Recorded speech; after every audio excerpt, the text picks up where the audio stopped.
Hi, I'm Dr. Dale Clark. I'm the instructor of bassoon at Arkansas State University, and today I'm going to be talking about bassoon basics.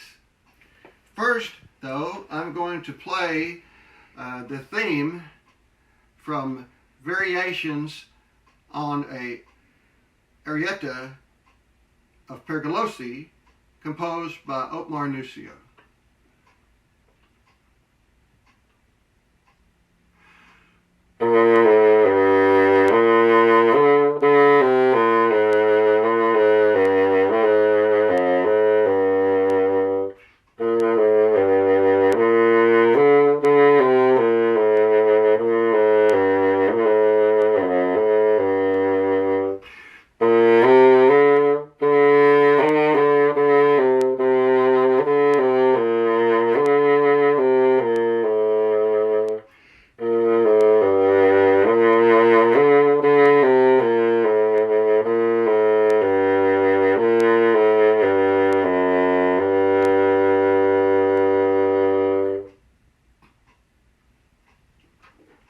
The first thing I'm going to talk about today is a little bit about tone production and how we shape our embouchure on the bassoon. Now, I've got a little aid with me today, and that is a drinking straw. You can take a drinking straw and put it in your mouth and try to wrap your lips all the way around it. Try to make sure that the sides touch as well as the top.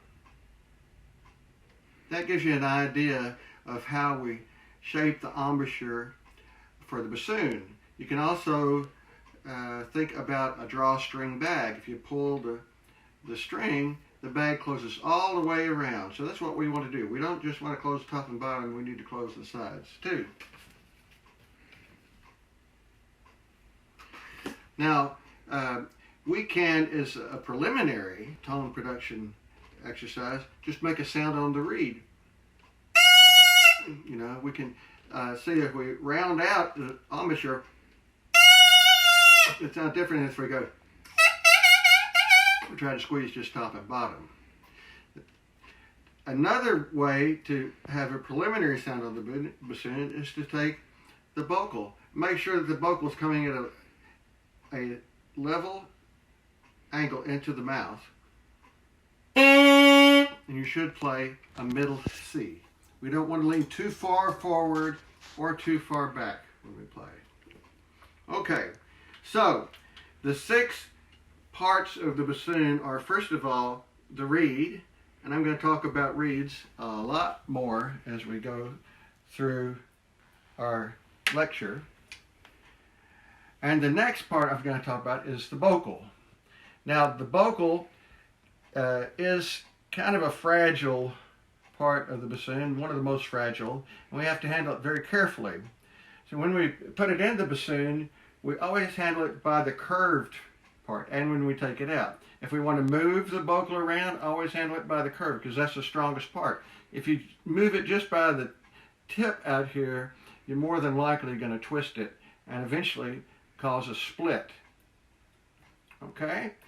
Now, the vocal, we clean it first of all by blowing whatever condensation has come into it. So you put your finger on the whisper key fitting and you blow through the large end. And you don't aim it at the first bassoonist, you aim it in the other direction and blow it out. Okay? Then to clean it, there are a couple of methods.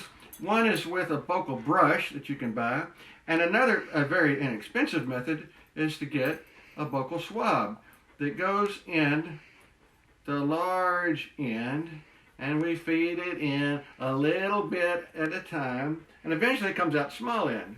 And then you just pull that through, and it cleans out the vocal really well. So that's the vocal, and I'm going to put the vocal in the case over here. Okay, so next we're going to talk about this part of the bassoon that's at the very end, and that is the bell. Now, the bell only has one key on it, that's a low B flat key. And we take the bell off, we hold that down so that there's no damage between it and the extension of the key that goes below. Now, there's two parts of taking a joint off, especially if they're tough, and one is wiggling back and forth just a little bit as you see this wiggles, and not just trying to turn. Trying to turn could eventually break off the tendon. So a little bit of wiggle helps a lot, especially if your joint's very tight. So that's the bell, and we can put this in the case like so. This bassoon I played today is a brand new Fox 240 that's just been purchased by Arkansas State University for the use of our music majors. Okay, now we're going to take off the long joint. The long joint has a lock between it and what we call the wing joint. It's called a body lock, and you have to take that off. Don't try to take both joints off together. Take the body lock off. Then you grab, of course, again, you can wiggle and twist a little bit, and it will come right off. And I handle it by the wood or by the keys that we normally use, but I don't squeeze on these long round keys that go up the length of the instrument. If you squeeze on those, what you'll do is bend them, and that shortens them a little bit, and you'll have a very rattly bassoon. So I'm gonna, now one of the things you can do with this has string wrapped joints, and if your joints are too tight, then you can take a little bit of this is white. It's called paraffin, but it's also just unscented white candle wax, and you hold it in your hand till it gets good and warm, and it's moldable. You can work with it, and then you can put it on the string, apply it on the string, and that will lubricate it. That's all you use on this string, nothing but paraffin. Okay.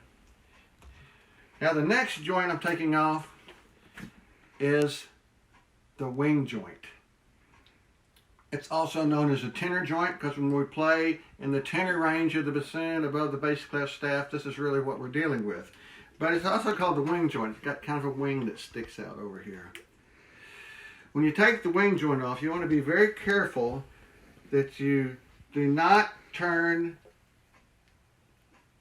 the whisper key extension towards this post, but you turn away from it a little bit, you see? There's also, on this joint, a line.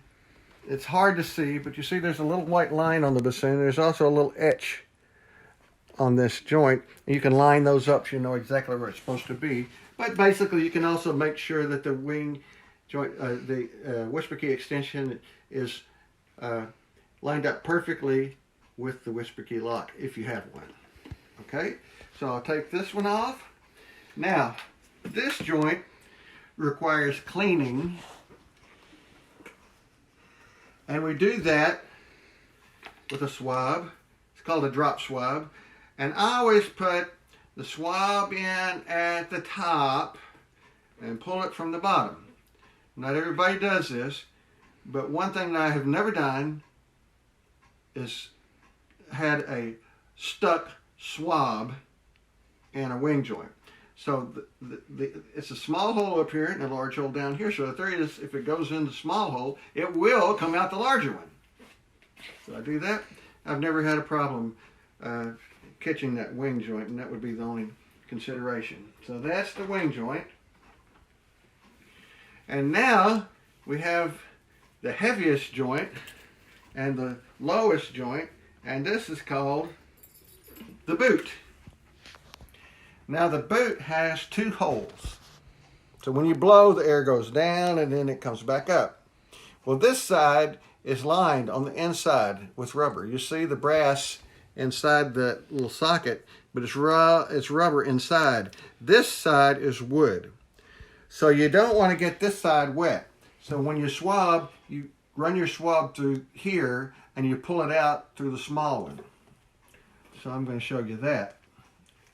So I have a swab with a little drop. Oops. Yep, little drop swab. And I'm going to shake it around a little bit. It's going to come right out the bottom, and I just pull it right on through. And you need to do this every time you play the bassoon. Okay, now one other maintenance measure I want to go over with you is that almost all the time the wing joint has a cork gasket instead of using string. So when we lubricate that, we either use Vaseline, or you can use this Seal-Glide silicone material. You don't have to use very much. This lasts a little bit longer, lasts a few days. And you want to do this occasionally, I would say a few times a week. Now, the vocal cork, you should use either, and probably every couple of days. And the vocal corks just will stay with you almost forever. I haven't had to change mine in many years. Okay, so now that's what we have about this bassoon, and we're going to go outside and see some bassoon cane. Okay, this is Arundo Donax, also known as giant reed, and it is the type of reed, cane that we use to make bassoon reeds, oboe reeds, and also other musical reeds. This cane was cut down in January and just started growing again in March, so it's grown from the ground to about 5 feet tall in about a month and a half. Now we're going to go inside and see the other part of my reed making operation.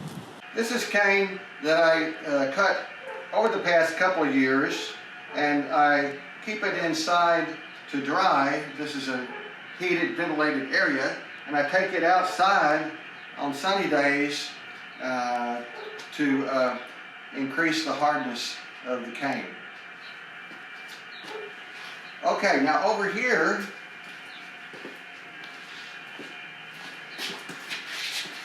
we have my cane that has been, well, this is 2016, 2017, and 2018 cane. This has been cut into lengths so that I can store it here and dry it in tubes. And I'll show you here one of my tubes. And what I do with this tube is I take a cane splitter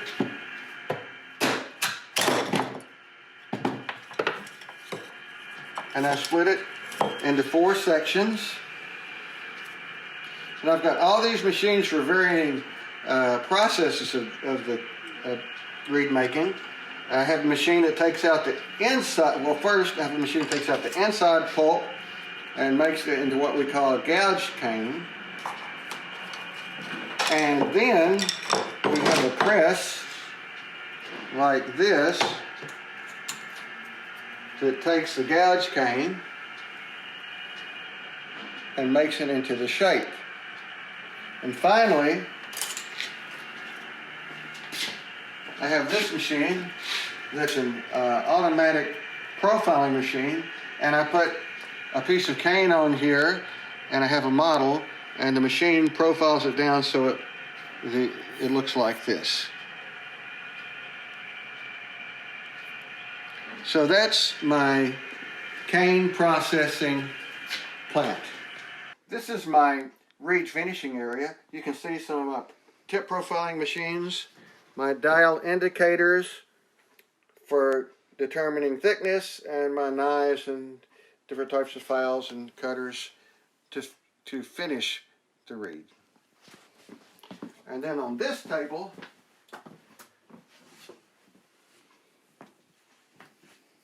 you can see my finished reeds that are going to be going to players across America and around the world. The different colors signify different styles of reeds, or larger and smaller, thinner, thicker reeds, depending on the taste of the customer. Now I'm going to perform for you The fourth movement of the variations of the work that I was playing earlier, this is the lamento.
Thank you so much, and I'll hope to see you soon at a concert or festival around Arkansas.